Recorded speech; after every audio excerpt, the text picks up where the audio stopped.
On June 7th, Ukrainian delegates, along with the West Virginia University's Global Affairs program, made a visit to Camp Dawson's training site, where they wanted to gain some insight on how the United States Army functions. With discussions and tours led by Camp Dawson Operations Major Diaz and Captain Cimarelli, the delegates got an in-depth look into what goes on at Camp Dawson, as well as an open discussion of the Army as a whole. This camp is a part of the West Virginia National Guard? Yes. Does it mean that you primarily train National Guards people for West Virginia? You train the West Virginia Army National Guard as well as all other components and from different states, all over the country. Different states from the National Guard? From National Guard, from active component Army, Navy, Air Force. Many talking points were brought up, ranging from gender equality in the Army to the average day-to-day life of the U.S. soldier. But I think in the end, gender is not, shouldn't matter. It's all about performance. Among the delegates are the veterans of the Ukrainian Army and volunteer forces. My name is Halina Klempos. I hail from Ukraine. So I served as a volunteer with a volunteer unit, also served with the regular Army of Ukraine, working on creating the female veteran movement in Ukraine.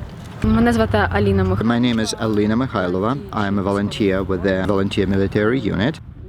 We are actually on the front line.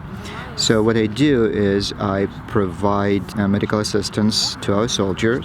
So my name is Irina Vityev.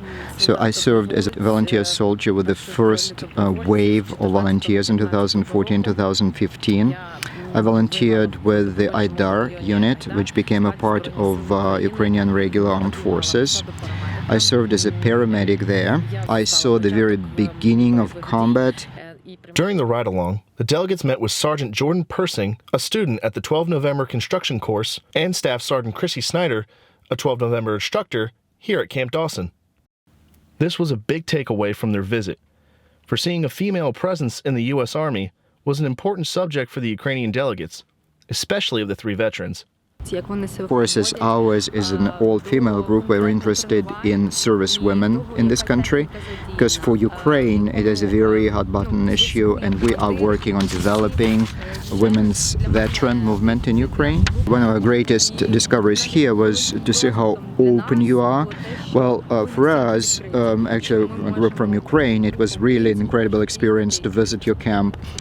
From the West Virginia National Guard, this is Sergeant Davis Rohr.